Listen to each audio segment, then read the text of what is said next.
Bien, bonsoir à tous. Je pense que tout le monde me connaît, mais je me présente quand même, on ne sait jamais. Donc, je suis Timothée Gestin et je suis le pasteur proposant de cette paroisse de l'Ascension que, à mon avis, beaucoup d'entre vous ne connaissaient pas encore.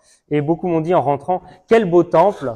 Bien, ce n'est pas un temple, c'est une église parce que nous sommes ici dans une paroisse luthérienne et vous savez que les luthériens ont conservé le terme d'église pour leur lieu de culte. Voilà. Alors, merci d'être venu, d'avoir bravé la tempête cette fois-ci pour venir écouter Olivier Millet que je vais présenter dans un instant. Alors la communication sera en deux parties. Olivier Millet a souhaité qu'une discussion puisse suivre sa communication. Donc Olivier Millet parlera à peu près 45 minutes et puis nous aurons ensuite un quart d'heure, 20 minutes pour échanger sur ce qu'il nous aura communiqué.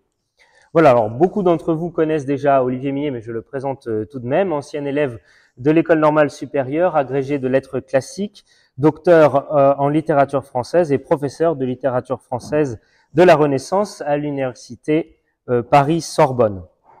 Nous vous remercions de l'amitié que vous nous faites de venir dans ce cycle Foi et plaisir pour aborder justement la Renaissance.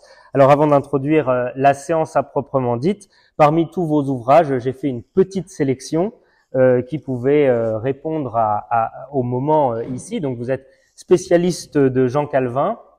Vous avez donné notamment une édition de l'Institution de la religion chrétienne, celle de 41 chez Drose. Vous avez aussi donné une étude remarquable de la rhétorique réformée intitulée Calvin et la dynamique de la parole, étude de la rhétorique réformée. Et puis, peut-être plus simplement, un Jean Calvin, un homme, une œuvre, un auteur, qui est le plus accessible des ouvrages que j'ai cités. Vous avez aussi contribué à donner des ouvrages d'introduction à la Bible comme monument de la littérature de l'humanité. Vous avez donné notamment un précis de culture biblique et une histoire personnelle de la Bible, ainsi qu'une série de CD très agréables à écouter chez Frémaux et Associés. Et enfin, vous avez mené beaucoup d'études variées sur la littérature de la Renaissance, en particulier sur Montaigne, Du Bellay et Marguerite de Navarre. Mais ce soir, vous allez nous entretenir du libertinage érudit. Ça c'est la semaine prochaine. C'est la semaine prochaine. Mais j'y ai réfléchi cet après-midi, donc voilà le court-circuit. Voilà. Ce soir donc, y a-t-il un épicurisme chrétien ou comment réconcilier l'irréconciliable? Je vous laisse toute la place. Merci, cher ami, pour cette gentille introduction et je vous dis aussi ma joie d'être ce soir parmi vous, de rencontrer des gens que je connais et des gens que je ne connais pas et sur ce très beau thème général de votre cycle de conférences. Alors, je vais entrer tout de suite dans le sujet en soutenant une thèse, comme on dit, et puis après je vais préciser les choses et j'appuierai surtout sur Montaigne parce que je voulais prendre un exemple de rencontre de l'épicurisme, c'est-à-dire d'une doctrine particulière du plaisir avec la foi chrétienne. Alors là, nous sommes au XIVe, XVIe siècle, ce qu'on appelle la Renaissance, l'âge de l'humanisme, et cette période a vu la renaissance de l'épicurisme, qui est une philosophie antique qui était totalement oubliée parce que effacée durant le Moyen-Âge. Et l'épicurisme, ce qui le caractérise, entre autres, c'est l'importance qu'il accorde au plaisir. Alors, la thèse que je voudrais soutenir ce soir est celle-ci. Certains penseurs et écrivains de la Renaissance ont combiné dans des visions du monde et de la foi chrétienne nouvelle une synthèse donc de la morale épicurienne avec le rôle du plaisir et du christianisme. Je lâcherai des noms comme ça sans entrer dans les détails parce que je ne parlerai que de Montaigne en fait. Mais Erasme, c'est ça. En partie. Rabelais, c'est ça. Bien que ça n'ait jamais été étudié dans le cas de Rabelais. Marguerite de Navarre, c'est ça aussi. Je vais vous dire en quoi consiste ma thèse pour tous ces auteurs. Et Montaigne. Je m'appuierai donc ce soir sur son exemple. Marguerite de Navarre, c'est la sœur de François Ier. Hein. Alors, la présence de l'épicurisme chez eux est parfois avouée, mais en général inavouée. Et elle est très différente selon ces 4 auteurs. Hein. C'est pour ça que je ne parlerai que d'un de ces auteurs comme exemple. En fait, ce qui est en cause, et c'est ça la thèse que je vais soutenir ce soir, c'est que l'épicurisme, avec sa doctrine du plaisir, a permis de redéfinir les rapports du corps et de l'esprit à la Renaissance. C'est ça le point crucial de la renaissance de l'épicurisme du XIVe au XVIe siècle. Ce sera très différent au XVIIe siècle, où l'épicurisme va jouer un autre rôle encore. Cette redéfinition des rapports du corps et de l'esprit s'est opérée chez les auteurs que je viens de mentionner. Hein. J'aurais pu en prendre d'autres encore. Hein. Les auteurs français du XVIe siècle, donc encore qu'Erasme n'est pas français. S'est opéré contre quelque chose, contre des traditions à la fois philosophiques et religieuses, chrétiennes donc, dans le domaine religieux, qui articulaient le corps et l'esprit sur un mode strictement hiérarchique, avec la supériorité de l'esprit sur le corps. Et par exemple, l'œuvre de Rabelais est tout entière dirigée contre cette articulation hiérarchique qui est dénoncée comme formalisme et irréalisme. En tout cas, chez ces 4 auteurs que j'ai mentionnés, il s'agit bien de réorienter la vision chrétienne du monde, de la transformer contre des tendances ascétiques et rigoristes, dont je crois Timothée a parlé la dernière fois. L'épicurisme pouvait être un très bon outil pour cela, mais il pose des problèmes aussi, à la foi chrétienne. C'est pourquoi il est souvent, alors qu'il est présent, c'est implicite, ce n'est pas explicité que l'épicurisme est présent. Parce que l'épicurisme pose des problèmes philosophiques et théologiques à la foi chrétienne, je vais le dire, l'expliquer. Et là, en tout cas, dans l'épicurisme, le plaisir joue un rôle très important, enfin, disons important, et différent concernant le plaisir, donc, que le plaisir avait dans la morale chrétienne traditionnelle, que j'appellerais traditionnelle, qui était en fait d'inspiration aristotélicienne. C'est une autre philosophie de l'Antiquité, Aristote. Très différente de l'épicurisme, qui provient d'Épicure. Je prends par exemple saint Thomas d'Aquin, un auteur, le plus grand théologien sans doute du Moyen-Âge, et qui, à partir du XVIe siècle, devient le théologien officiel de l'Église catholique romaine. Chez saint Thomas d'Aquin, excusez-moi, saint Thomas d'Aquin est aristotélicien. Et donc, il préconise une morale de l'accord dans la raison, qui est vue comme la capacité propre à l'être humain, de l'accord du comportement moral des individus, de vous et de moi, avec l'ordre du monde. Cet ordre du monde est appelé, c'est un terme philosophique, hein, nature. N'oubliez pas que le mot nature est un terme qui n'est pas dans la Bible, hein, c'est un terme d'origine philosophique, physis en grec. Selon saint Thomas d'Aquin, et c'est la différence avec Aristote, puisque Thomas est chrétien, le monde a été créé par Dieu. Il y a donc un plan divin, et la morale doit accorder le comportement humain avec un ordre du monde qui est voulu par Dieu. Et bon, ce qui est conforme à la raison, et sur ce point d'ailleurs, l'épicurisme serait d'accord. Mauvais et ce qui est contraire à la raison. Et qu'est-ce que ça veut dire la raison chez saint Thomas d'Aquin? C'est ça le problème. Ce ne sera pas la même chose chez Épicure.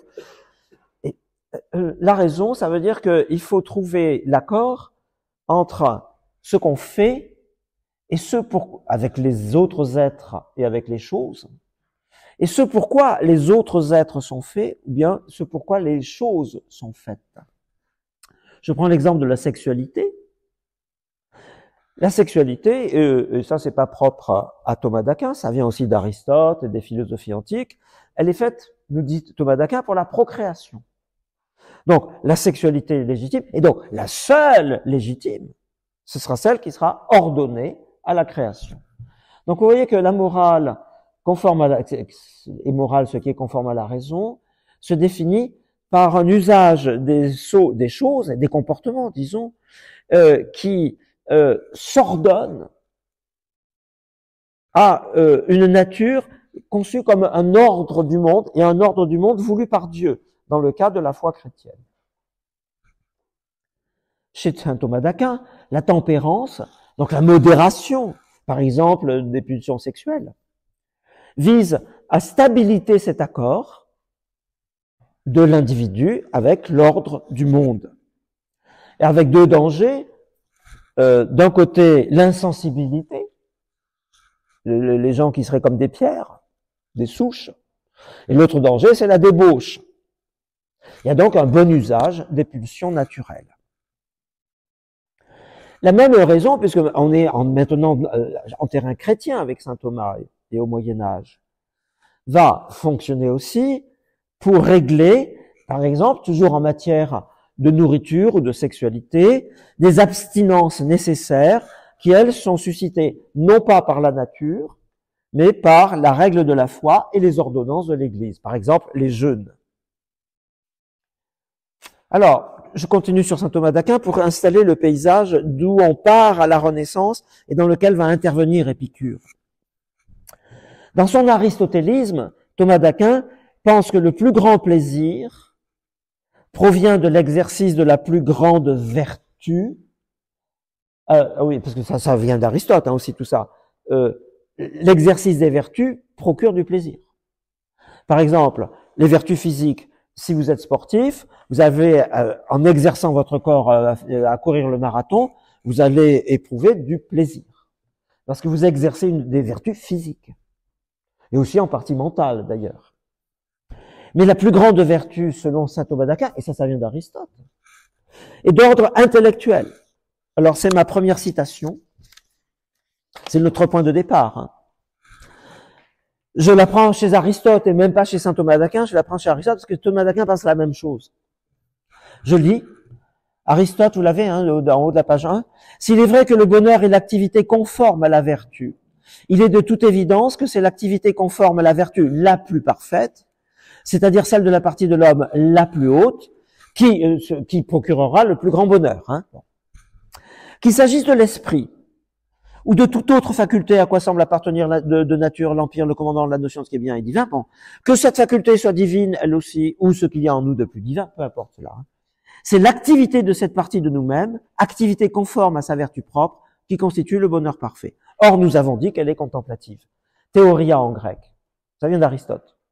Le plus grand plaisir, il vient de l'activité la plus élevée de l'être humain, qui est d'ordre intellectuel.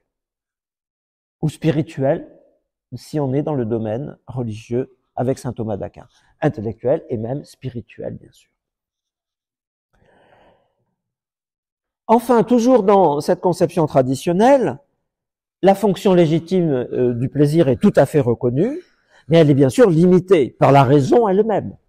D'abord, le plaisir est un stimulant nécessaire à l'agir, au faire. Par exemple, si je cours le marathon de Paris, et je le fais pour le plaisir, sinon je ne le ferai pas. Ou bien, si je passe ma vie en bibliothèque, moi je suis professeur, je passe ma vie en bibliothèque, j'y trouve un plaisir immense, qu'un autre individu ne trouvera pas. Mais je ne le ferai pas si j'avais pas du plaisir, etc.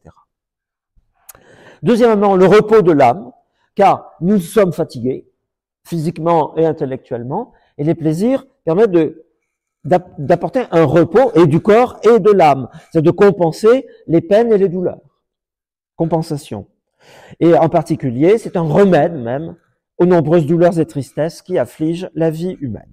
Voilà la conception traditionnelle de saint Thomas d'Aquin, ça vient d'Aristote, et saint Thomas transpose ça sur le terrain religieux et même théologique. Alors jusque-là, il n'y a rien de tout à fait extraordinaire. Alors maintenant, l'épicurisme qui intervient. D'abord, je vais peut-être expliquer comment il est intervenu. Bon, il y a un livre là-dessus magnifique. Pour ceux d'entre vous qui aiment, qui ont du plaisir à lire l'anglais, car ce livre n'est pas traduit en français. Il est traduit en allemand. Je l'ai lu personnellement en allemand, parce que je lis plus facilement l'allemand que l'anglais. C'est d'un grand historien de Harvard, Stephen Greenblatt, et ça s'appelle en anglais The Serve, je ne sais pas comment ça se prononce, c'est-à-dire l'écart, le fait de divaguer un peu, de s'écarter de la route. How the world became modern. Comment est-ce que le monde est devenu moderne? C'est la thèse essentielle de ce grand historien américain actuel. C'est que la modernité, elle est venue de la redécouverte d'Épicure, de l'œuvre d'Épicure, de l'épicurisme, disons. Alors, ça s'est passé en 1417. Un très grand humaniste italien, Poggio Bracciolini, on l'appelle le Poge en français, P-O-G-E. Il passait sa vie à chercher des manuscrits oubliés, de textes oubliés depuis plus de 1000 ans. Et il a découvert à Fulda, c'est un monastère en Allemagne, le manuscrit d'un poète et philosophe latin, Lucrèce, La nature des choses. Et en fait, c'est le seul monument épicurien, le grand texte épicurien que nous avons de l'Antiquité. Tous les autres, il y en avait énormément dans l'Antiquité d'œuvres épicuriennes, notamment celles de Démocrite, d'Épicure, etc. Mais tout a été détruit par le christianisme. Le christianisme a voulu effacer la philosophie épicurienne et il a à peu près réussi. Et une seule œuvre a survécu. Je mets dans un monastère un seul manuscrit. C'est le grand poème du poète et philosophe latin Lucrèce. Et il est redécouvert 1000 ans après sa disparition, en 1417, en Allemagne, à Fulda.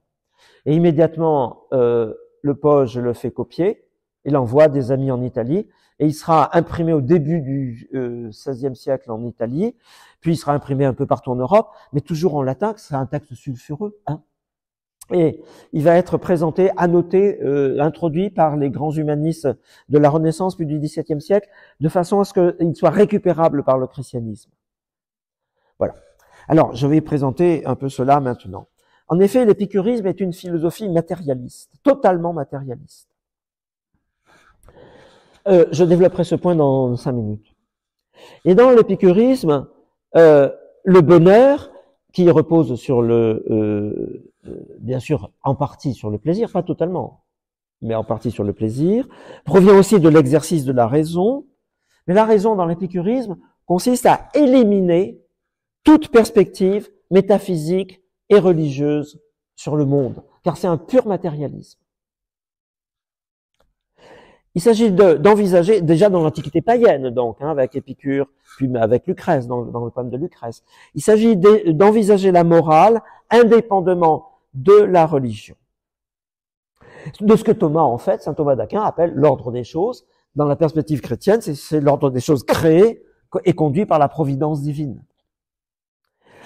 Dans cette perspective, le plaisir est transformé, car dans l'épicurisme, l'homme devient la mesure de lui-même. Il n'y a plus de considération d'un ordre du monde, car le monde de l'épicurisme est un monde chaotique. L'épicurisme a une physique très particulière, c'est l'atomisme. Il pense que l'univers est constitué de toutes petites unités, les atomes, invisibles et insécables, qui ne peuvent pas être coupées. C'est l'unité minimale et invisible qui constitue toute chose. Et ces atomes tombent éternellement et à l'infini dans le vide. Mais ils se rencontrent entre eux. Je développe pas la théorie là, de la rencontre des atomes, qui est très particulière, le Klinamen, et ça donne tout ce que nous voyons, et tout ce qui existe, et même ce que nous ne voyons pas. C'est un univers purement matériel. Il y a des dieux dans l'épicurisme, mais les dieux eux-mêmes sont matériels. Ils sont eux-mêmes issus de la rencontre d'atomes, mais ils vivent dans un autre monde que le nôtre, peut-être on dirait aujourd'hui à des milliards d'années-lumière de nous. Ils n'ont pas de rapport avec nous. Et ils sont aussi matériels que nous. Sauf que eux sont immortels. Parce que la rencontre, dans leur cas, ne se dissout jamais des atomes. C'est donc un pur matérialisme, d'où disparaît c'est le point essentiel de l'épicurisme, toute considération métaphysique ou religieuse. Le but de l'épicurisme, c'est de procurer le bonheur en expliquant aux êtres humains qui n'ont à se soucier ni du passé, qui n'existe plus, ni de l'avenir, qui n'existe pas, ni des dieux qu'ils ne rencontreront jamais. Ils n'ont à se soucier que du présent. C'est un présentisme.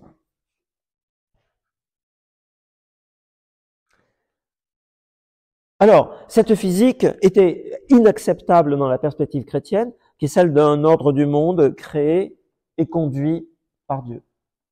C'est pourquoi le christianisme, dès l'Antiquité, a détruit toutes les œuvres épicuriennes, mais a rescapé le poème de Lucrèce, puis quelques fragments qu'on a aujourd'hui grecs, alors notamment d'Épicure, mais très peu. En fait, on connaissait un peu au Moyen-Âge l'épicurisme à travers les discussions chez Cicéron, le philosophe latin, et chez Sénèque, autre philosophe latin, de l'épicurisme. Parce que Cicéron et Sénèque discutent des thèses épicuriennes. Hein. Donc on le connaissait indirectement. Mais on n'avait plus, jusqu'en 1417, on n'a plus de texte épicurien dans la culture occidentale. Alors, maintenant, regardons un peu le rôle du plaisir dans l'épicurisme pour comprendre ce qui va se passer à la Renaissance. Il faut d'abord distinguer l'épicurisme de l'hédonisme avec un H, hein, du terme grec hédoné avec un H, qui signifie plaisir. L'hédonisme est une philosophie qui fait du plaisir le souverain bien, le bien suprême, le seul digne d'être recherché. Alors que l'épicurisme, et par ailleurs le stoïcisme, pose le souverain bien dans la recherche du bonheur et pas du plaisir. C'est donc assez différent. Le bonheur est lié au plaisir. On l'a vu même avec saint Thomas d'Aquin. Mais le bonheur n'est pas défini strictement par le plaisir. Il ne se réduit pas au plaisir, ni dans l'épicurisme, ni dans le stoïcisme.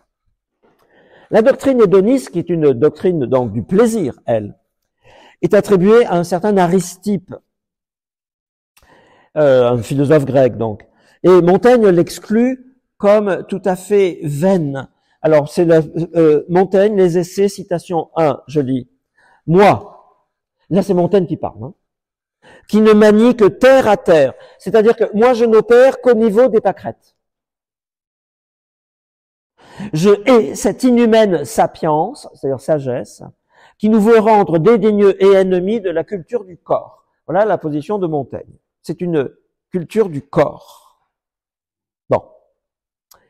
J'estime pareille injustice prendre à contre-cœur les voluptés naturelles que de les prendre trop à cœur. Et ça, c'est l'hédonisme.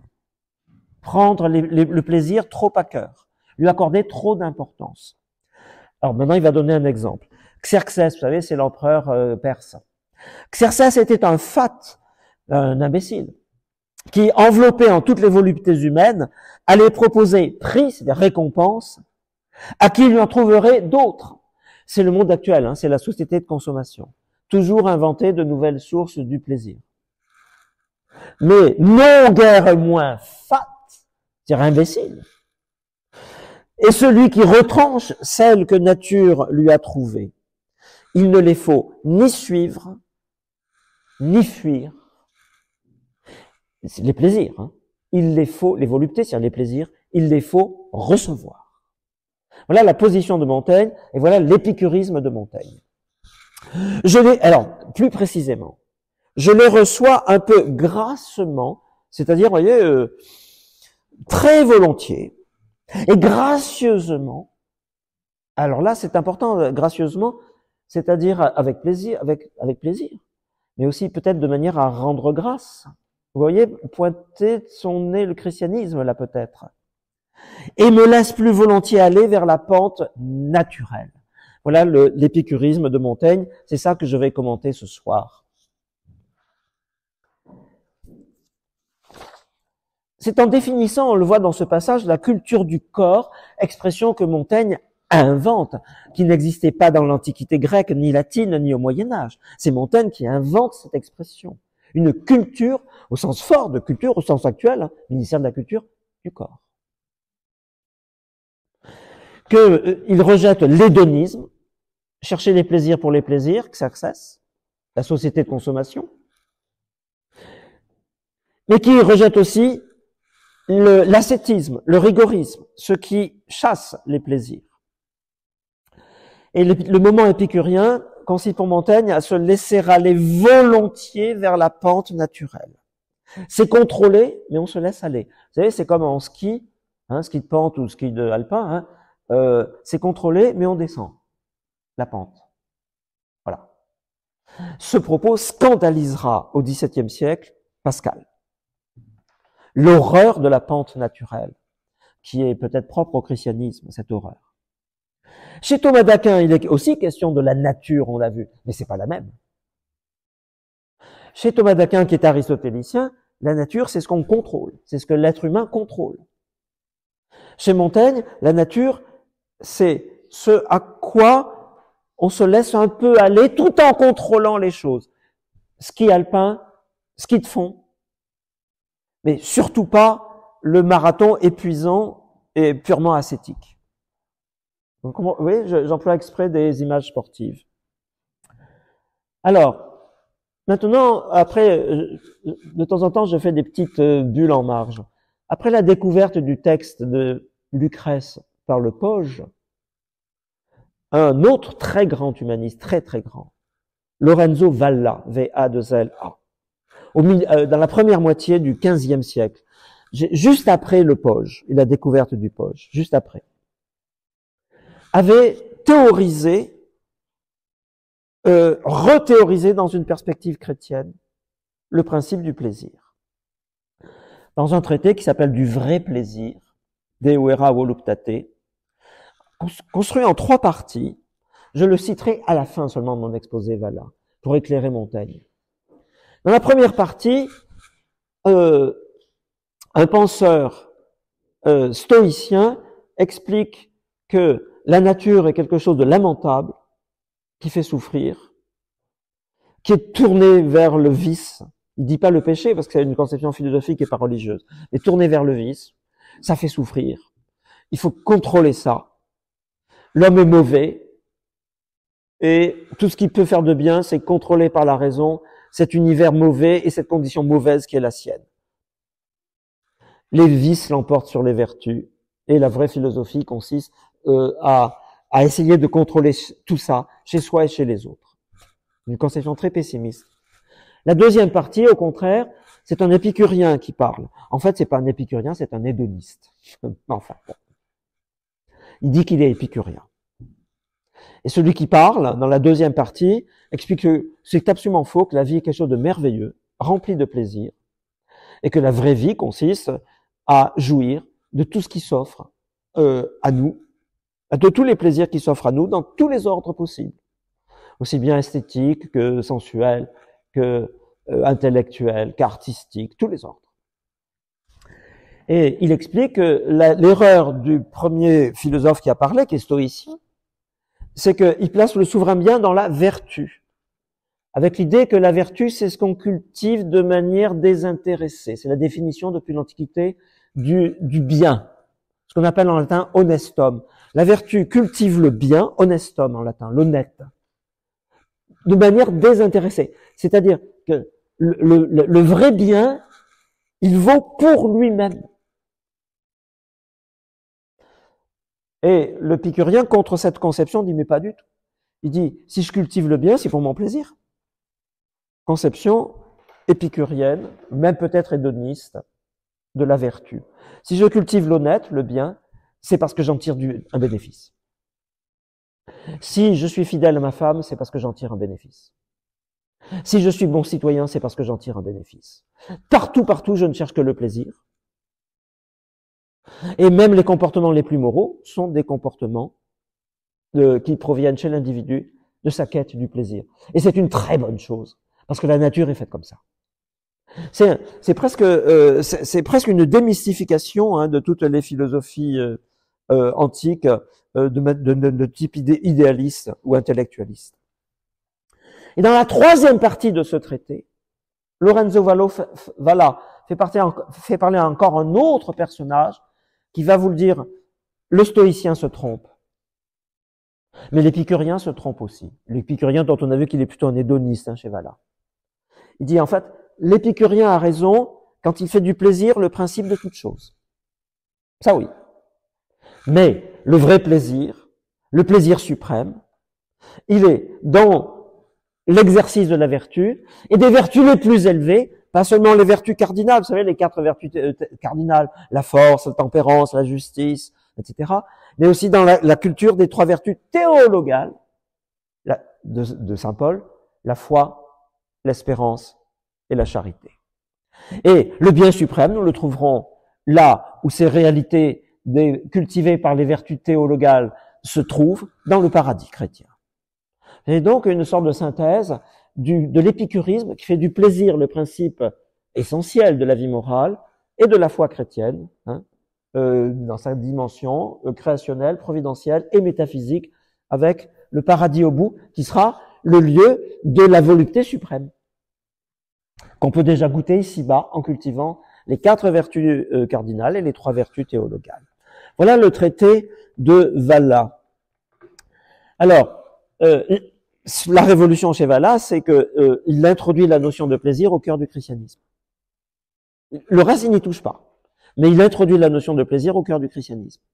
Le bête, le bien que cultive la vertu, ne vaut pas par lui-même, mais par le plaisir que j'en tire.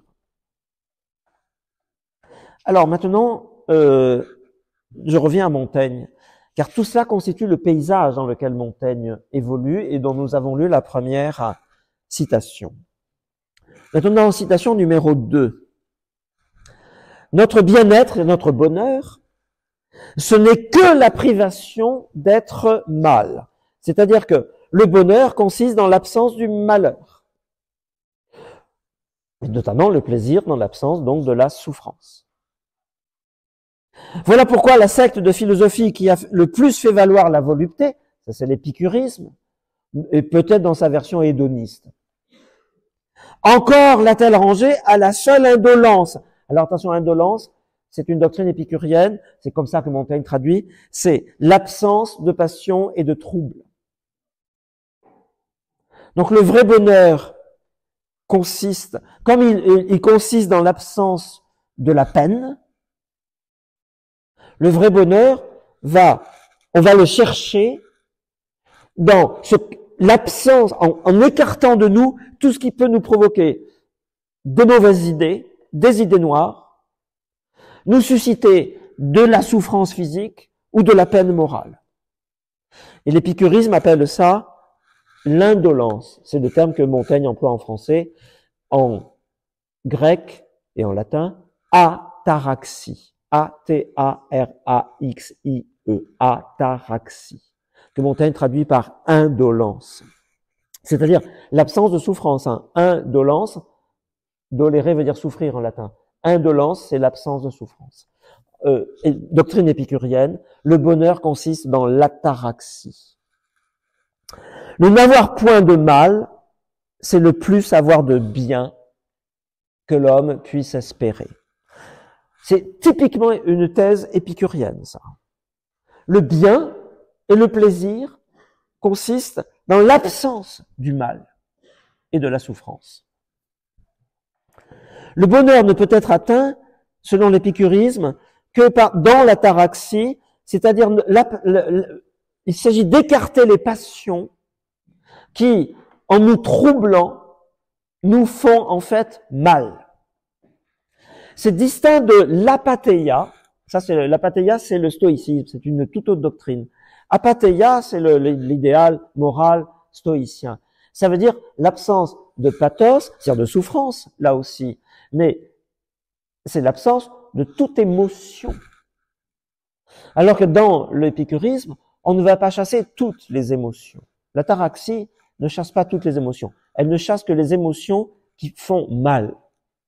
Le stoïcisme, lui, écarte toutes les émotions parce qu'elles sont toujours pour les stoïciens source de troubles. Donc, dans l'ataraxie, on admet des passions modérées tant qu'elles ne troublent pas la tranquillité de l'âme. Cette ataraxie permet de vivre pleinement le présent sans le troubler par le souvenir du passé, le remords, ni par l'inquiétude de l'avenir. Le présentisme, je vous l'ai dit, est très important dans l'épicurisme. Il s'agit d'un état de repos de l'esprit et du corps, des deux, hein.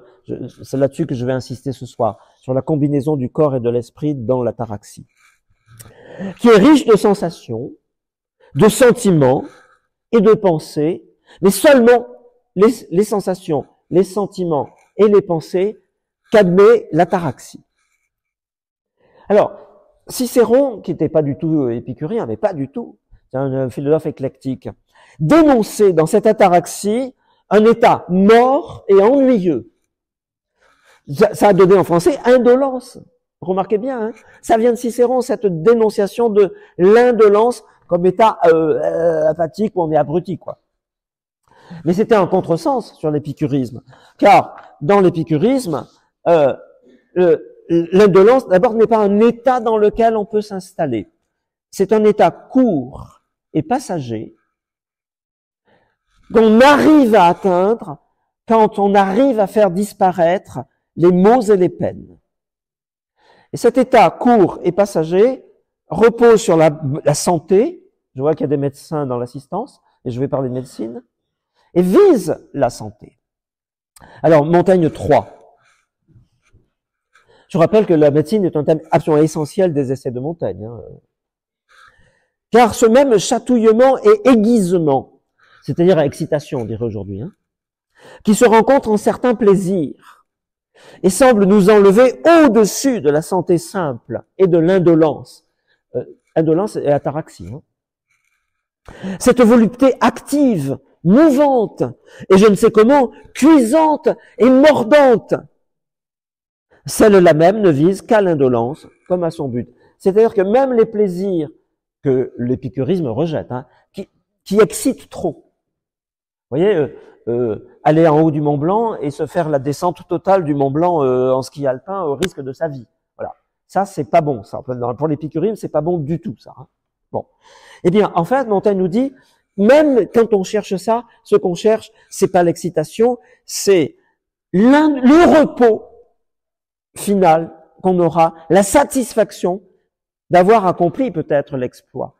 Mais c'est pas l'exploit lui-même.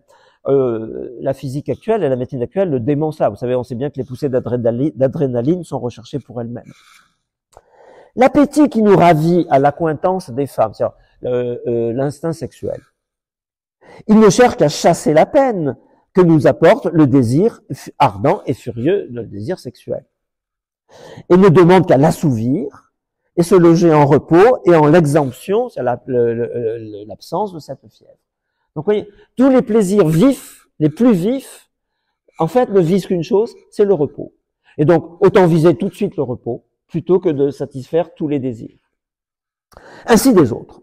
Je dis donc que, si la simplesse, c'est-à-dire la simplicité, nous achemine à point n'avoir de mal, donc ça c'est l'épicurisme, hein, le bonheur c'est l'absence du mal, elle nous achemine à un très heureux état selon notre condition. Voilà. Ça, c'est une position tout à fait épicurienne.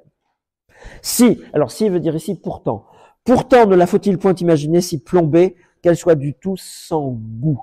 C'est-à-dire que l'ataraxie, qu'il appelle ici indolence, c'est pas un état du tout d'abrutissement.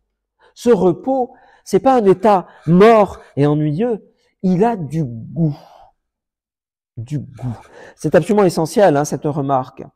C'est-à-dire que, pour monter, et dans l'épicurisme aussi, hein, l'indolence ou l'ataraxie, c'est un état où les sensations existent. Et la conscience de ces sensations modérées, par exemple, dans le domaine de boire et de manger, on va manger et boire juste ce qu'il faut pour éprouver le bonheur de la satisfaction de la faim. Rien d'autre. On n'exclut pas des mets recherchés. On n'exclut pas des bons plats, mais on ne va pas les chercher pour eux-mêmes. Voilà la doctrine typiquement épicurienne du plaisir. Le plaisir, l'épicurisme est presque ascétique. Hein. Il se contente des choses, si possible, des choses les plus simples. Il essaie de ne pas aller au-delà. Il ne condamne pas ce qui est au-delà. Il n'y a pas de rigorisme. Mais il s'en méfie un peu. Il a peur que la quête de la bonne nourriture ne devienne une passion, ne devienne une obsession, ne devienne même peut-être un tourment.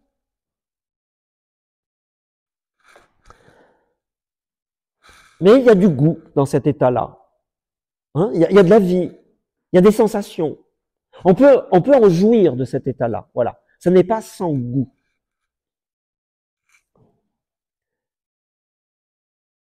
Alors, maintenant, qu'est-ce qui a à dire avec le malheur et la peine, puisqu'elles existent et font partie de la condition humaine? Alors, l'épicurisme évite les épreuves.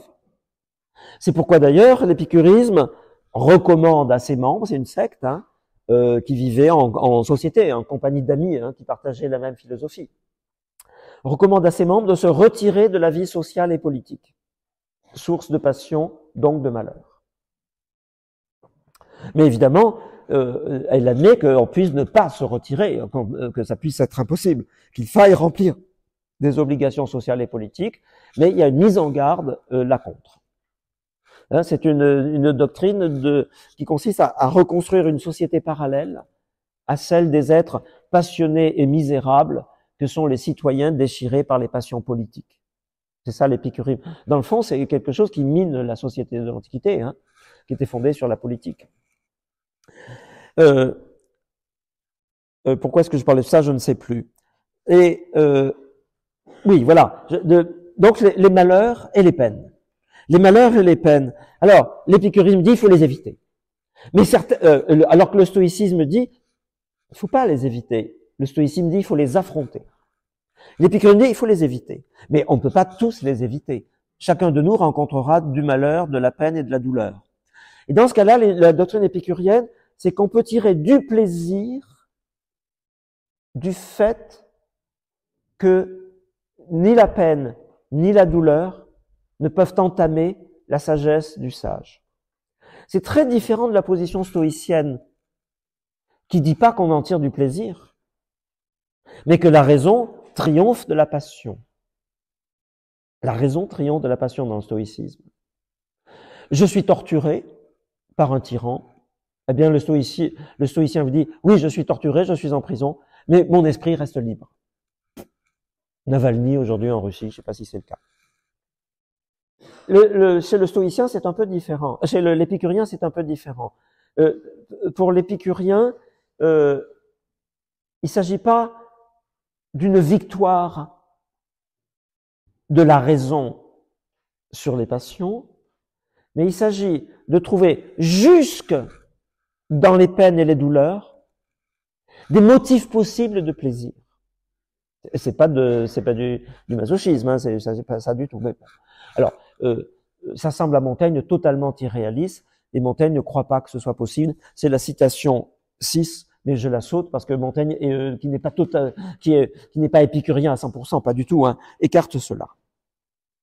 Alors, je passe maintenant au thème suivant. Ce sont les limites morales que l'épicurisme rencontre dans le christianisme de la Renaissance. La foi chrétienne, dans sa version non rigoriste, c'est-à-dire depuis saint Augustin, 4e siècle de notre ère, admet la légitimité des larmes et l'acquiescement à la douleur. Saint Augustin, d'ailleurs, condamnait le stoïcisme pour cette raison-là. Le stoïcisme, qui veut expulser toutes les passions, n'admet pas les larmes. Et par exemple, il n'admet pas non plus la miséricorde, la pitié. Parce que être miséricordieux, c'est souffrir. Avec et pour l'autre. Donc, saint Augustin a expliqué que le christianisme excluait un rigorisme pareil et que les larmes et la douleur étaient légitimes. Évidemment, quand on est chrétien, on a d'abord l'exemple du Christ lui-même. Et puis tout le message de saint Paul à ce sujet. Au nom de la pitié et de la charité. Pitié sur soi-même ou sur les autres. Disons, légitimité des larmes. L'épicurisme, lui, n'accorde aucune valeur à la souffrance. Même pas celle que le stoïcisme lui accorde comme occasion pour l'esprit de montrer sa supériorité sur le corps. Même pas ça. La pitié, pour l'épicurisme, est d'ailleurs pour le stoïcisme, est une passion qui déstabilise la raison, suscite un mouvement émotionnel violent, pénible et dangereux. Donc pas de larmes sur soi ni sur les autres. Donc vous voyez que sur le plan moral, le problème c'était pas tellement la question du plaisir que posait l'épicurisme, c'était en fait le refus de valoriser les larmes qui posait un vrai problème moral. Le rejet épicurien de la souffrance, des larmes et de toutes les manifestations possibles de la charité. Charité comprise comme compassion. Justement, dans compassion, il y a passion. De même, la foi chrétienne prône la joie. Saint Paul, soyez toujours joyeux. Or, les philosophies, aussi bien stoïciennes, apathéia, qu'épicuriennes, ataraxie, excluent la joie comme source de mouvements émotionnels trop violents.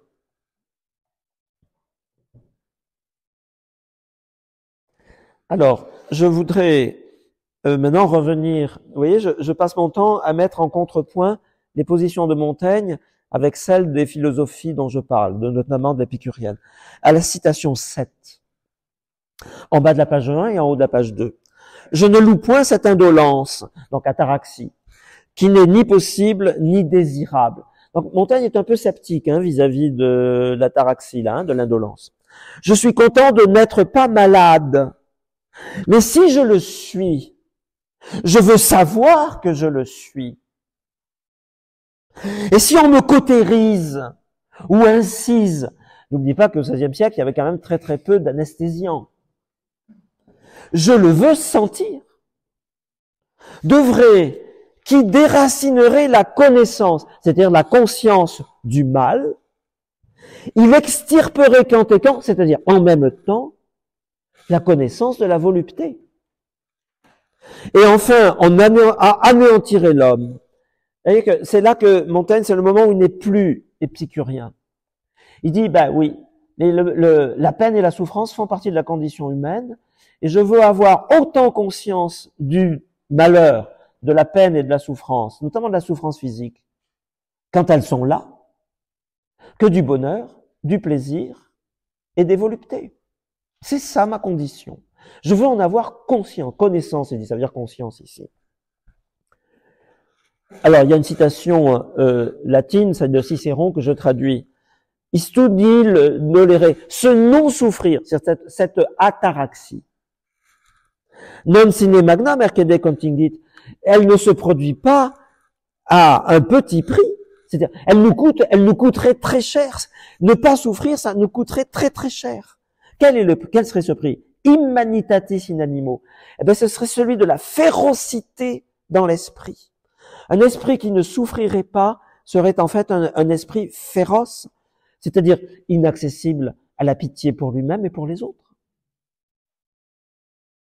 Féroce ou barbare, en latin, le immanitas veut dire les deux. Stuporis incorpore, et l'autre prix à payer, ça serait l'état de torpeur absolue, l'abrutissement sur le plan physique. Donc, souffrir fait partie de notre humanité, et humanité dans tous les sens du terme, vous l'avez compris.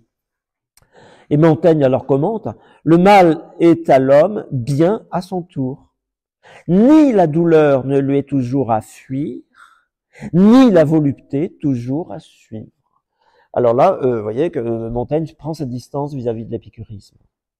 Il ne pense pas que l'absence de douleur, l'indolence, soit un idéal absolu. Là, je ne sais plus où j'en suis, oui, j'ai encore 10 minutes. Alors, j'en viens au point suivant qui sera mon dernier point. Cet épicurisme chrétien de la Renaissance a été productif, c'est riche, je trouve, du point de vue philosophique, moral, littéraire. Nous, aujourd'hui, nous avons beaucoup à en apprendre, je pense. Beaucoup. Notamment en lisant Montaigne. Dans la mesure où il a permis de repenser l'idée de santé comme équilibre du corps et de l'esprit. Je crois que c'est le grand apport de l'épicurisme chrétien de la Renaissance, c'est qu'il a enrichi, c'est surtout chez Montaigne, mais aussi chez Rabelais, il a enrichi l'idée même de santé, je crois, qui jusque-là, la santé sanitaire n'apparaissait que comme un bien parmi les autres. Il y a les richesses, il y a la beauté, il y a la condition sociale, il y a la santé, etc. Et Montaigne fait de la santé le fondement de la vraie existence et de la bonne morale. C'est tout autre chose, voyez. Hein. Ce n'est plus seulement une notion médicale, ça devient réellement, chez Montaigne, le cœur d'une philosophie. Ça gouverne une vision morale, globale, de l'individu dans ses rapports avec lui-même, avec le monde et avec les autres. Alors la santé est liée de manière essentielle au plaisir, toujours selon Montaigne. À vrai dire, pour Montaigne, la santé c'est le plaisir et le plaisir c'est la santé. Pour Montaigne, le plaisir c'est rien d'autre que la santé. Ça c'est très épicurien, je trouve. Et il ne s'agit pas de courir après des plaisirs, mais de trouver un équilibre modeste, celui de l'ataraxie ou de l'indolence, comme plaisir. Montaigne a découvert tout cela sur la base de son expérience personnelle de la maladie. Il souffrait très gravement de coliques néphrétiques, qu'on ne savait pratiquement pas soigner à l'époque, sinon par les cures thermales, et par sa réflexion sur les auteurs antiques, sur Lucrèce, l'épicurisme, l'ensemble des philosophes et des sectes philosophiques qu'on connaissait bien à la Renaissance. Mais c'est surtout en cherchant une sorte de médecine personnelle, adaptée à son cas clinique, j'ai presque dire, parce qu'il se regarde tout le temps, hein, Montaigne, hein, il observe tout le temps son corps, qu'il a recherché et découvert cette sagesse à la fois chrétienne et épicurienne qui le caractérise. Je voudrais maintenant citer le passage 8, qui est magnifique, que j'adore. Et sain et malade, je me suis volontiers laissé aller aux appétits qui me pressaient. C'est-à-dire que même quand il est malade, eh ben, il se restreint pas. Il s'impose pas à lui-même, vous voyez. C'est, aujourd'hui je suis malade, alors je ne vais pas sortir, alors qu'il fait beau, et que je pourrais peut-être sortir. Non. Montaigne, si j'ai envie de sortir, je sors. Même si j'ai peut-être un peu trop de fièvre. Je donne grande autorité à mes désirs et propensions. C'est toujours l'idée de tout à l'heure, hein, la pente naturelle. Hein, le ski de fond, le ski alpin. Pas le marathon épuisant, pas le trail cherchant l'adrénaline. Non. Glisser heureusement en profitant de la pente. Je n'aime point à guérir le mal par le mal. C'est-à-dire que les médecines, Dieu sait si les médecines faisaient souffrir au XVIe siècle, c'était abominable. Hein, quand on était malade au XVIe siècle, c'était atroce hein, d'être soigné. En fait, on soignait les gens, vous savez, par des thérapies de choc. Hein, vous savez ça, les clistères, etc. En fait, on sait que ça fonctionnait pas trop mal parce qu'en fait, ça crée un tel choc chez l'individu que soit il mourait, soit au contraire, ça le faisait changer de route, quoi. Je hais les remèdes qui importunent plus que la maladie. D'être sujet à la colique, ce sont ces calculs, ces coliques néphrétiques, et sujet à m'abstenir du plaisir de manger des huîtres, parce qu'on lui interdisait de manger des huîtres pour pas avoir de colique néphrétique. Ce sont deux mots pour un. Le mal nous pince d'un côté, la règle de l'autre. Puisqu'on est au hasard, c'est-à-dire on est livré, c'est incertain tout ça, de se mécompter, c'est-à-dire de se tromper. Hasardons-nous plutôt à la suite du plaisir. Le monde, c'est-à-dire les gens autour de moi, fait au rebours et ne pense à rien utile qui ne soit pénible. La facilité lui est suspecte. Alors, vous voyez, cette facilité, c'est la nouvelle façon que Montaigne a de penser l'indolence. L'ataraxie n'est pas un état minimal, restreint, un peu ascétique. Non, c'est la recherche d'un accord avec ce qui s'offre comme possibilité de vivre. Et de vivre, si possible, le mieux possible, vu les conditions dans lesquelles on se trouve. Alors, je vais maintenant tirer quelques leçons de Montaigne et aller vers la conclusion en essayant de voir plus précisément l'articulation avec le christianisme. D'abord, on l'a vu, hein, l'expression de Montaigne, il dit qu'il faut les recevoir, les plaisirs. Pas les chercher, les recevoir. C'est évidemment compatible avec la foi chrétienne, c'est-à-dire une attitude d'action de grâce rendue à Dieu pour les bienfaits de la vie, dans toutes les circonstances. Deuxièmement, l'idée de santé, qui est absolument essentielle, je l'ai dit, dans la pensée de Montaigne. Elle concrétise l'idée de nature qu'il y avait chez Aristote, qu'il y avait chez saint Thomas d'Aquin. Mais elle est plus vue comme la recherche d'un accord de l'individu avec un ordre métaphysique du monde. La santé, c'est l'accord de moi avec moi-même, et de mon corps avec mon esprit, et de mon esprit avec mon corps. Sans cet accord, la philosophie, selon Montaigne, ne vaut rien. Je dirais qu'aujourd'hui, pour réinterpréter la pensée de Montaigne, c'est l'ensemble des essais, qu'il a cherché un état d'équilibre psychosomatique, dont il a fait à la fois l'assise et le but de la sagesse morale. De l'épicurisme, Montaigne retient en particulier l'idée qu'il y a une limite inférieure, en deçà de laquelle la modération, qui deviendrait alors rigoriste, serait nuisible. Elle nuirait au bonheur. Mais cette limite varie bien sûr selon les domaines, la table, le sexe, l'exercice physique, la chasse. Montaigne est un grand chasseur. Il adore se promener à cheval. Il n'est jamais plus heureux que quand il est à cheval. Et il dit qu'il pense jamais plus que quand il est à cheval. Accord de la bête avec l'être humain et du corps avec l'esprit. Montaigne dit que c'est à cheval qu'il s'entretient le mieux avec lui-même. Ça, c'est typique de Montaigne.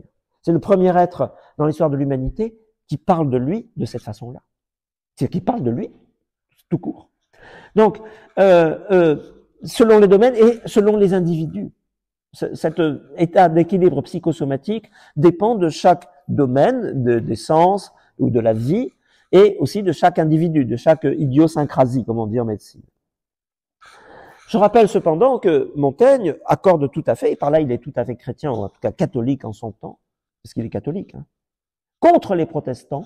Il affirme par exemple que l'ascèse rigoriste de type monacal est parfaitement légitime dans le cas des individus qui en ont la vocation. Mais il n'en fait pas un idéal pour les autres.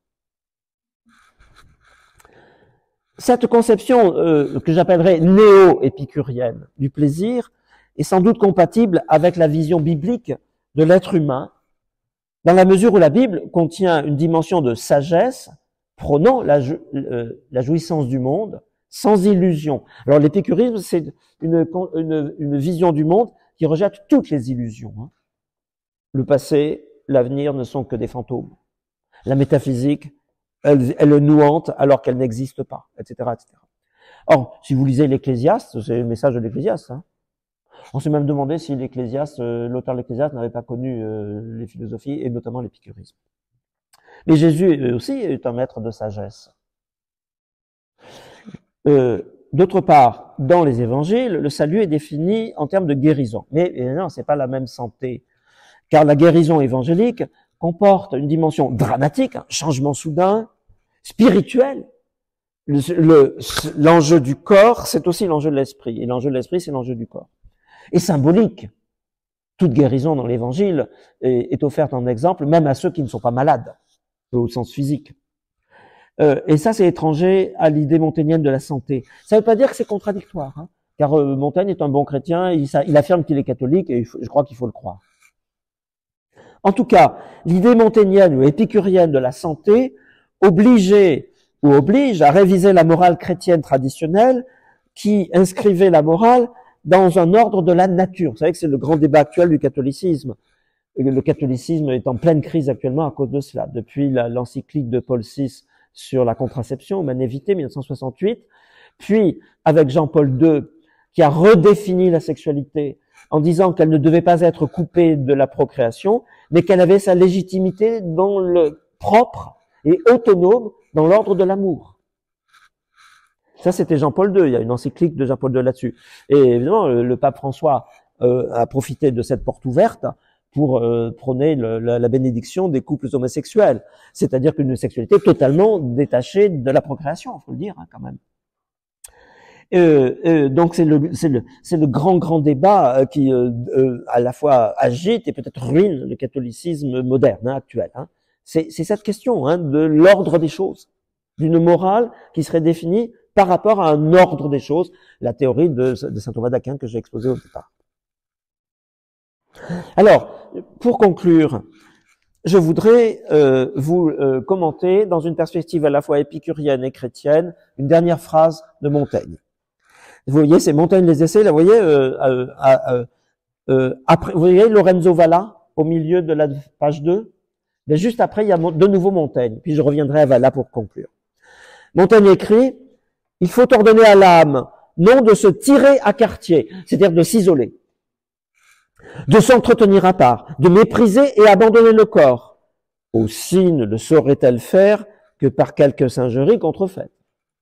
Mais de se rallier à lui, c'est-à-dire au corps, de l'embrasser, le chérir, lui assister, c'est-à-dire l'assister, le contre-rôler, c'est-à-dire le contrôler, le conseiller, le redresser et ramener quand il fourvoie, l'épouser en somme et lui servir de mari.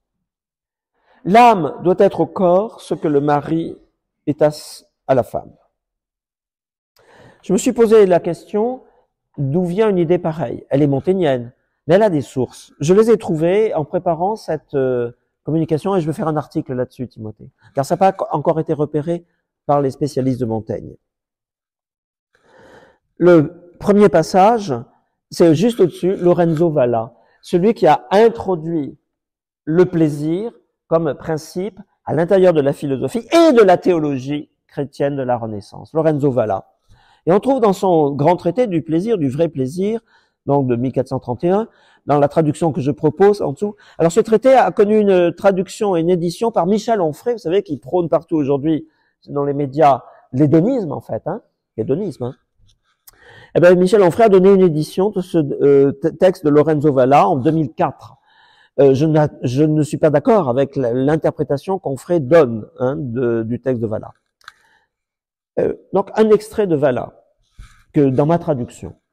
Aristote pose deux types de plaisir. L'un situé dans les sens et l'autre dans l'esprit. Donc, le corps et l'esprit. Mais, en ce qui me concerne, alors il s'agit, c'est pas Valla qui parle, c'est un personnage de Valla dans son traité, parce que tout est en dialogue dans ce traité. Mais en ce qui me concerne, comme il s'agit d'un seul et même terme, en latin verbum, un seul et même mot, je ne comprends pas comment nous pourrions distinguer deux réalités différentes. Et d'autant plus que tout plaisir n'est pas tant ressenti par le corps que par l'esprit qui dirige le corps. Ce qui a été, à mon avis, l'opinion d'Épicure. Vous voyez, et ouais, hop, Épicure. Mais c'est une réinterprétation d'Épicure, car Épicure n'a jamais dit ça, en fait. Valla nous dit ici, mais même les plaisirs intellectuels, même les plaisirs corporels, physiques, ils n'existent que parce que mon esprit l'accompagne, en tire lui-même un bénéfice, en prend conscience, le double en quelque sorte sur le plan mental de ce qui se passe sur le plan physique. C'est-à-dire que le mental et le physique sont inséparables. C'est psychosomatique. Tout plaisir est psychosomatique. Si on n'est pas un simple animal. Et encore, aujourd'hui, on pourrait dire beaucoup de choses sur les animaux, vous le savez. Et ici, le personnage de Valla pense que c'est l'opinion d'Épicure. En fait, Épicure n'a jamais dit ça, il le fait dire ça à Épicure. Oui, ou bien, qui doute que les plaisirs corporels naissent avec l'aide de l'esprit et les plaisirs de l'esprit avec le service du corps. Vous voyez que donc c'est une conception que j'appellerais psychosomatique du plaisir, qui refuse la séparation et même peut-être même la distinction entre les plaisirs corporels et les plaisirs de l'esprit. Alors, je pense que cette idée-là a suggéré à Montaigne sa conception des rapports du corps et de l'esprit comme conjugalité, couple du mari et de la femme. Mais il y a une autre source, c'est saint Paul, l'Épître aux Éphésiens 5.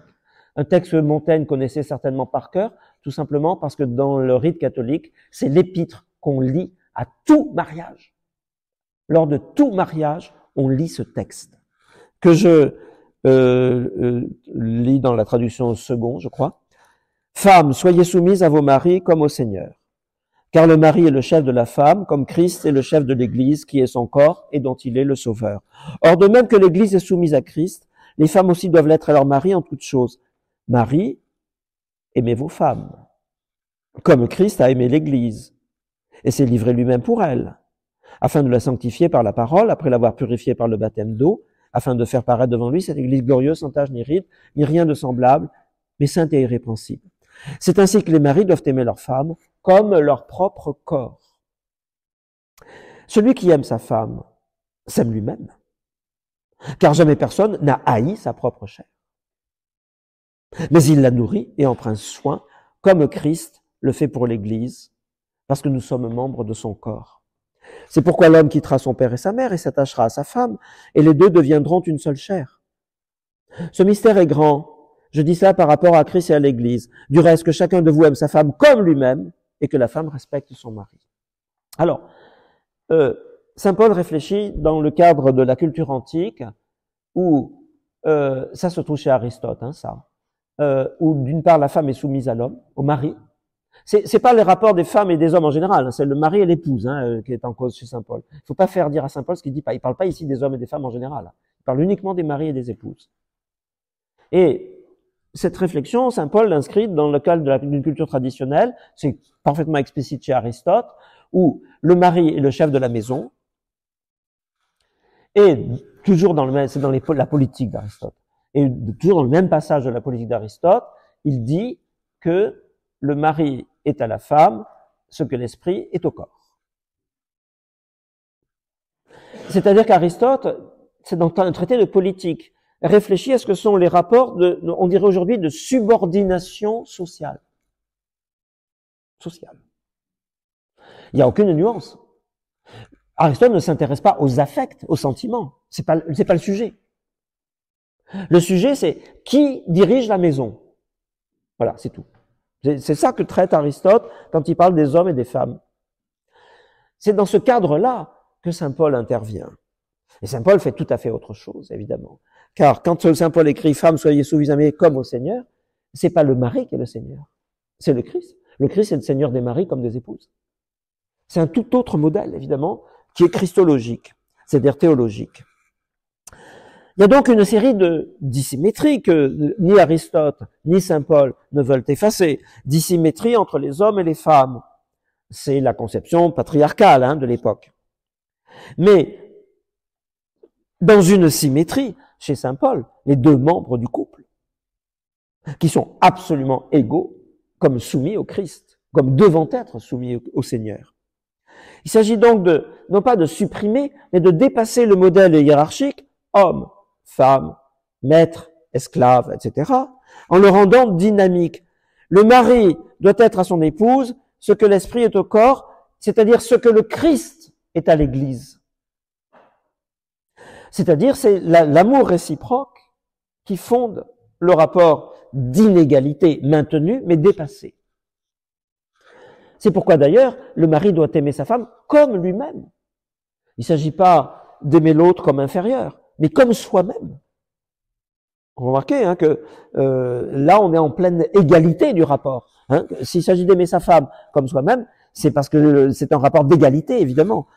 C'est ce que retient Montaigne dans un premier temps, pour le rapport de l'esprit et du corps.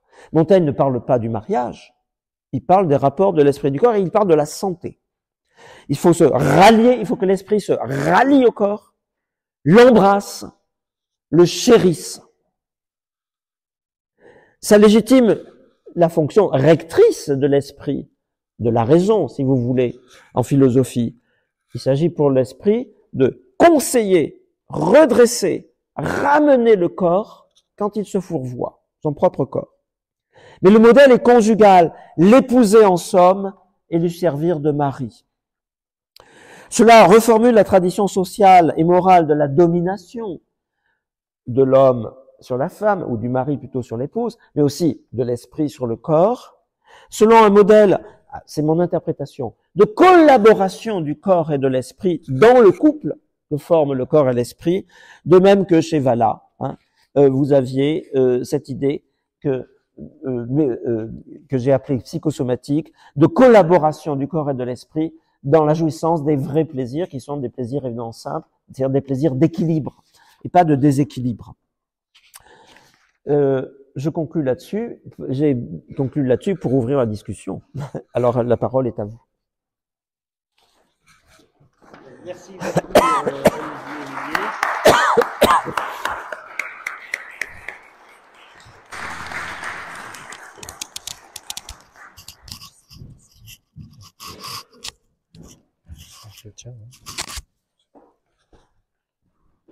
Merci beaucoup, Olivier. Alors moi, j'ai un plaisir personnel puisque pendant mes études, j'avais un certain nombre d'ouvrages à lire et puis dans ces ouvrages, à un moment donné, une petite note de bas de page disant oui, à la Renaissance, il y a eu quelque chose comme un épicurisme chrétien, point, et j'en avais jamais rien entendu. Donc c'est pour ça que j'ai fait ce coup monté de Foi et Plaisir pour inviter Olivier Millet et pour en savoir quelque chose.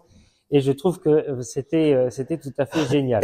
Donc merci infiniment pour cette intervention. Alors moi j'ai quelques idées de questions, mais je préfère donner d'abord la parole à l'Assemblée. Si quelqu'un a une question, qu'il se manifeste tout simplement pour que Olivier puisse lui répondre. La première est toujours un peu plus difficile. Oui, Marie-Thérèse. Est-ce qu'il y a eu, monsieur, une position particulièrement parlée de l'introduction de l'épicurisme dans le christianisme, mais quelle était la position du christianisme protestant à la Réforme vis-à-vis de l'épicurisme? Alors, c'est essentiellement catholique. oui. Alors, de toute façon, les théologiens rejettent l'épicurisme parce qu'il a une conception pas athée, puisqu'ils admettent l'épicurisme admet les dieux, mais ils sont dans un autre monde, les dieux, et ils sont matériels comme nous et dans un autre monde, et rejettent la doctrine, ce que fait aussi Montaigne, hein, la doctrine atomistique, qui est un matérialisme. À partir de là, il ne reste de récupérable dans l'épicurisme que la morale, ce dont j'ai parlé ce soir. Et vous avez, j'ai dit que Érasme, Valla, Rabelais aussi, je pense, ils sont des penseurs chrétiens tous les trois, et des écrivains chrétiens, admettent que la question du plaisir oblige, que pose l'épicurisme, hein, oblige à redéfinir la morale chrétienne. Oui. Mais ce sont des penseurs individuels. C'est pas les doctrines. Si vous, non, j'ai pas parlé de Calvin, mais je peux en parler un mot. Calvin rejette l'épicurisme parce qu'il juge, comme tout le monde à son époque, que la doctrine atomistique est absurde et folle.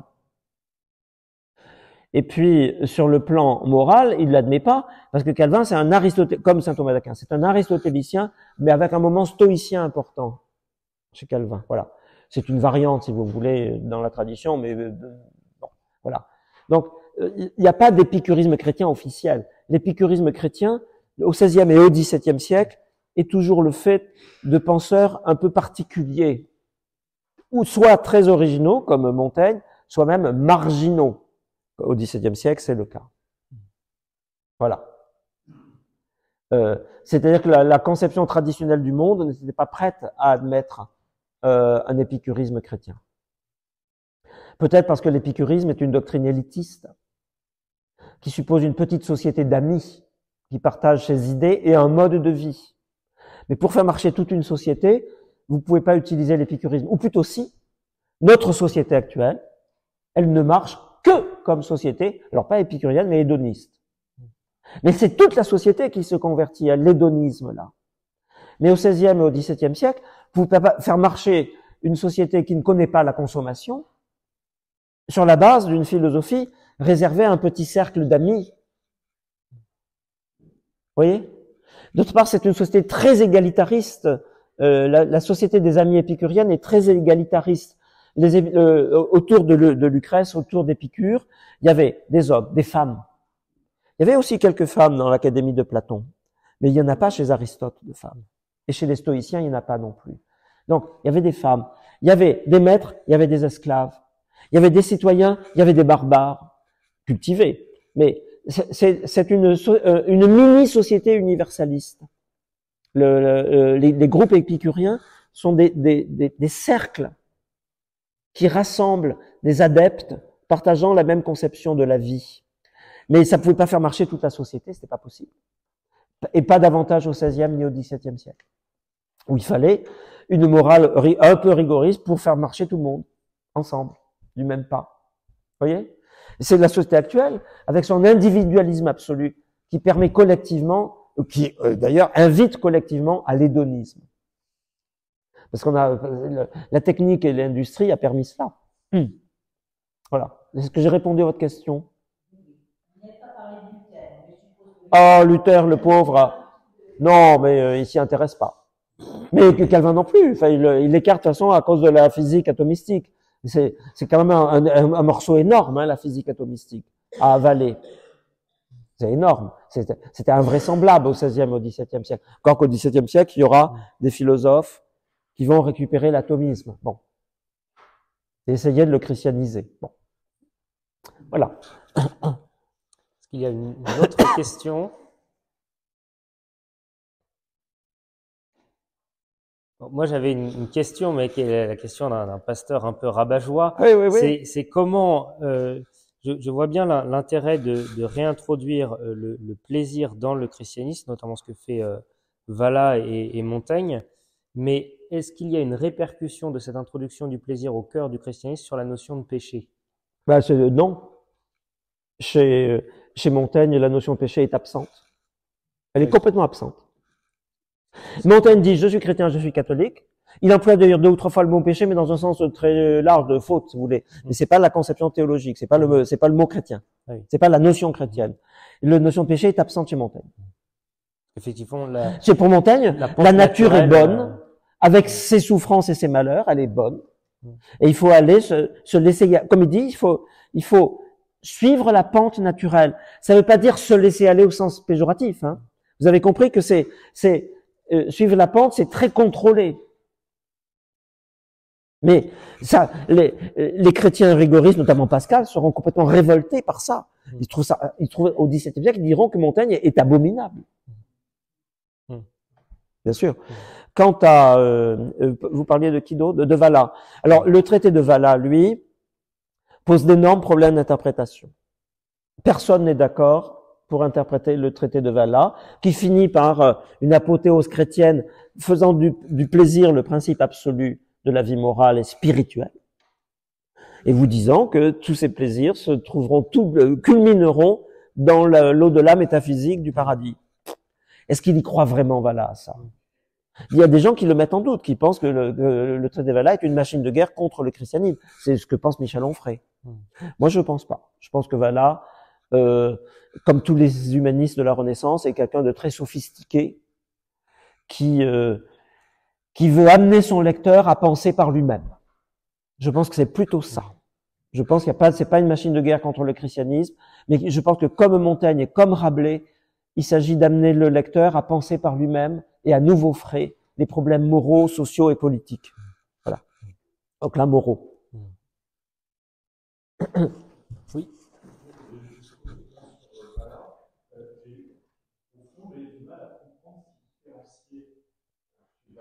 Le plaisir du bonheur, le plaisir peut être très immatériel, et que si au paradis, c'est un plaisir, c'est proche de la béatitude chrétienne.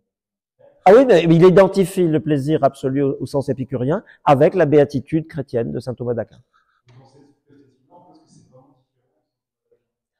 Non, en un sens, ça ne l'est pas. Pourquoi ça ne l'est pas? Parce que chez Aristote et chez saint Thomas d'Aquin, il y a l'idée que le plaisir est un sentiment qui accompagne sur le plan corporel des sensations et des activités, donc des sensations aussi, et sur le plan intellectuel et spirituel, des activités aussi. Vertu, ça veut dire activité en latin. Donc, au paradis, toutes les vertus seront comblées, mais c'est pas un état de passivité, c'est une sorte d'activité qui sera ressentie comme jouissance. Vous voyez ce que je veux dire? Alors, le bonheur suppose des plaisirs, mais dans l'aristotélisme, le bonheur ne se définit pas par le plaisir. Dans l'épicurisme, le bonheur se définit par l'ataraxie, et dans l'aristotélisme, le bonheur se définit par l'exercice modéré de la vertu, c'est-à-dire de toutes les capacités que nous avons. Si vous avez une capacité intellectuelle, par exemple, et que vous n'arrivez pas à la réaliser, vous ne serez pas heureux. Si vous avez une capacité physique et que vous ne pouvez pas l'exercer, vous ne serez pas heureux. C'est ça, une vertu, c'est ça. Ça veut dire exercice réel, soit physique, soit mental, intellectuel ou spirituel, d'une capacité. Là vous dit au paradis, nous réaliserons toutes nos capacités. Alors elles ne seront plus physiques. Vous avez tout à fait raison. Mais tout ça avait été pensé par saint Thomas d'Aquin déjà. Saint Thomas et par Aristote, qui vous dit que la capacité suprême, c'est la capacité de contemplation. Théoria en grec, qui définit la philosophie. Et saint Thomas d'Aquin a christianisé ça. Il dit mais cette contemplation, elle est philosophique, elle est aussi théologique et elle sera béatifique au paradis. Ça justifie aussi, dans le catholicisme, l'existence des ordres religieux voués à la contemplation. Hein. Est-ce que j'ai répondu à votre question?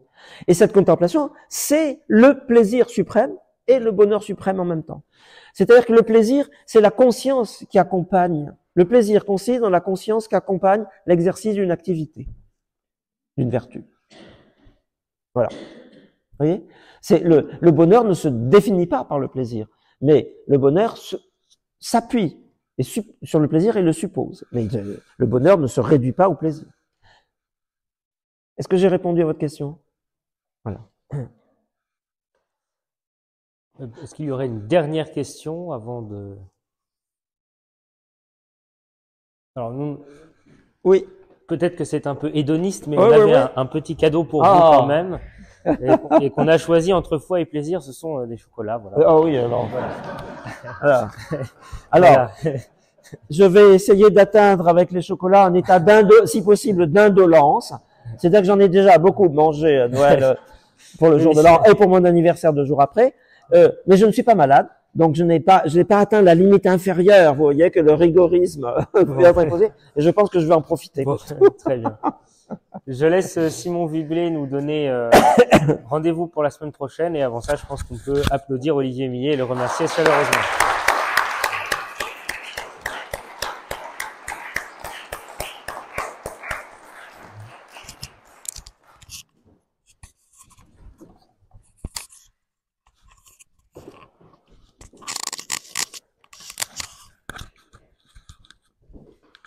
Voilà, merci de me donner la parole quelques secondes. Je suis donc Simon Viblet, je suis en poste à l'église, ou plus justement au temple du Saint-Esprit, même s'il y a écrit Église du Saint-Esprit sur le fronton, au 5 rue Roquépine. Vous le savez, nous nous retrouverons la semaine prochaine, Timothée et moi, et vous, nombreux, dans ce parcours finalement. Merci au professeur Olivier Millet de nous avoir rejoints et d'avoir marqué une belle étape sur cette thématique de l'épicurisme. La 3e étape se fera donc mercredi prochain rue Roquépine, au 5 rue Roquépine, et Timothée nous entretiendra sur le thème du libertinage érudit, sous-titre « Protester contre l'Église et la foi au nom du plaisir ».